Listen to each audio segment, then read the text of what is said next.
যে তোমরা আরও লেখো, প্রবন্ধ লেখো, কারণ তার নিজস্ব চিন্তা প্রকাশের সবচেয়ে উত্তম পথটি আমরা মনে করি প্রবন্ধ। প্রবন্ধ সাহিত্যের বিকাশ ছাড়া আসলে আমাদের বাংলা ভাষাকে এগিয়ে নেওয়াটা ভারী মুশকিল। সুপ্রিয় দর্শক, আমরা ২১ এবং প্রবন্ধ, এই প্রবন্ধের যে বিস্তার কেমন করে হলো, অনেক লেখা হয়েছে। আমরা জানি যে শওকত ওসমানের নাম উঠে এসছে। শওকত ওসমান একজন বিখ্যাত মানুষ, তিনি একই সঙ্গে উপন্যাস লিখেছেন, ছোট গল্প লিখেছেন, কিন্তু তার প্রবন্ধও একটু ভিন্ন মাত্রায়। যে প্রবন্ধ আমাদের যে এই যে কাঠখোট্টা ভাব, এই কাঠখোট্টা ভাবের বাইরে গিয়ে খানিকটা আমাদের মনে হাসির উদ্রেক করে, কখনো কখনো ব্যঙ্গ বিদ্রূপে নিয়ে যায়, একটা ভিন্ন মাত্রা নিয়ে এসছে। আবার আমরা যদি দেখি প্রফেসর সিরাজুল ইসলাম চৌধুরী, তার যে প্রবন্ধ, সেই প্রবন্ধের মধ্যে আবার আরেকটি ভাব আছে।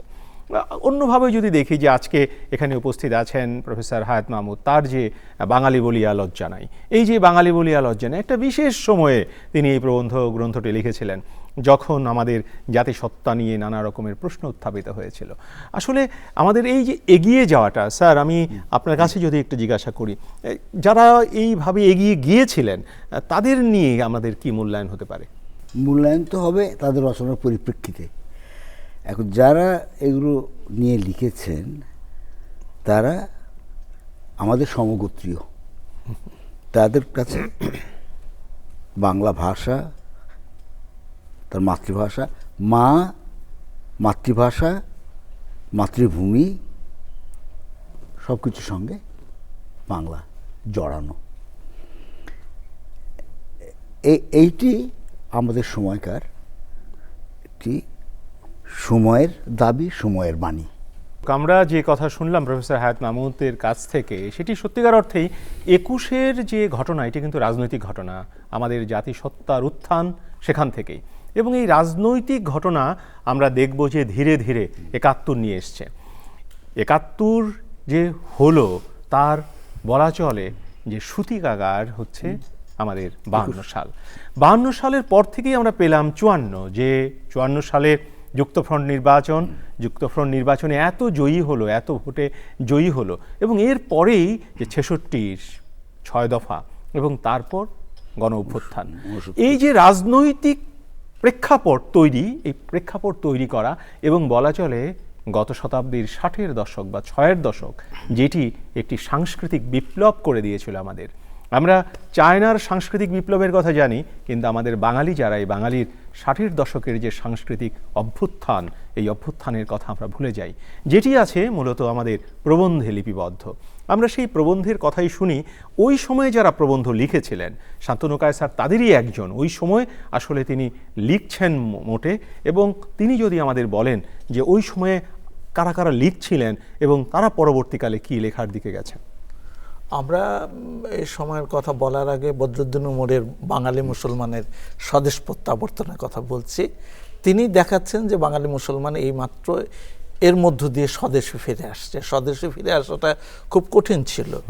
হুগলি কলেজে আমরা যেটা দেখতে পাচ্ছি, একজন মৌলভী সাহেব বলছেন যে তার ছেলে বাংলা শিখবে না, কারণ বাংলা শেখাটা খুব ক্ষতিকর।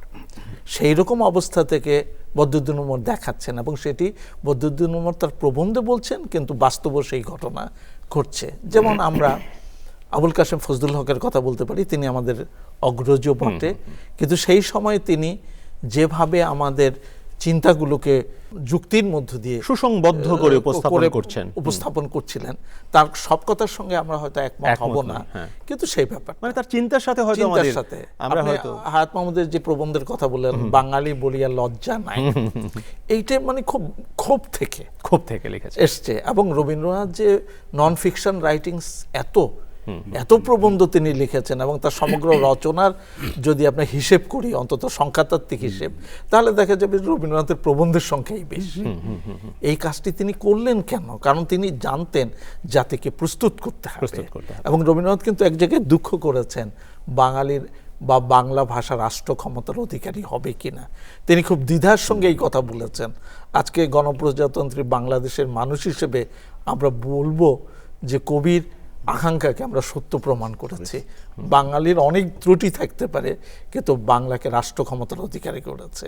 সুপ্রিয় দর্শক, আমরা ধন্যবাদ দিই অধ্যাপক হায়াত মাহমুদ আপনাকে, ধন্যবাদ শান্তনু কায়সার, ধন্যবাদ রকিবুল হাসান। সুপ্রিয় দর্শক, আমরা সেই কথা দিয়ে শেষ করব যে অবশেষে বাঙালি পেরেছে তার যে জাতি রাষ্ট্র, এই জাতি রাষ্ট্র প্রতিষ্ঠা করবার, এবং এর পেছনের যে প্রণোদনা, এই প্রণোদনা সেই একুশের শহীদদের রক্তদান। আর আজকে তো আমরা দৈনিক পত্রিকা খুললেই 21-এর দিনে অবশ্য আমরা দেখব যে আমাদের যে প্রবন্ধ, এই প্রবন্ধ যে প্রতিটি যে ক্রোড়পত্র, এই ক্রোড়পত্রের মধ্যে রয়েছে, এবং সেখানে শুধু সাহিত্য নয়, সেখানে নানা বিষয়ে লিখছেন। আমাদের গভর্নর তিনি নিজে প্রাবন্ধিক, তিনি শুধু রবীন্দ্রনাথ নিয়ে লিখেন তা নন, দেখা যাচ্ছে তিনি অর্থনীতি নিয়ে লিখছেন। আমাদের অর্থনীতিতে দেখা যাচ্ছে আবুল বারকাত, তিনি লিখছেন অর্থনীতি নিয়ে।